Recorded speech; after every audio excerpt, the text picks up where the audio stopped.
უფრო ცივი არის ამ წელს ნოემბერი, კიდევ გაცივდება წლები მიყოლებით. ახლა ისე მინდა თბილად მოგეფერო, თითქოს მომავალ წელს აღარ გეყოლები. თითქოს ბავშვი ვიყო ისე მედირება, იცი წუხელ ერთი ლექსი დაგიწერე.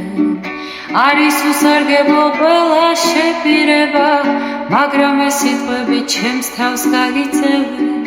გონი ახლა უკვე მივედმოვედები, გახდა სისულელე 100 მილიარდი. წამოშევიშალოთ როგორც პოეტები, ვინც ამ ცხოვრებისგან ზურგით მიტრიალდნენ. წამოთორემესცა ისე გაიბურა, სხვაც აღარას ჩანს ჩემი ფანჯრებიდან. წამოგეხვეწები მინდა ძველებურად, სისხლი გადაგისხა ჩემი მაჯებიდან.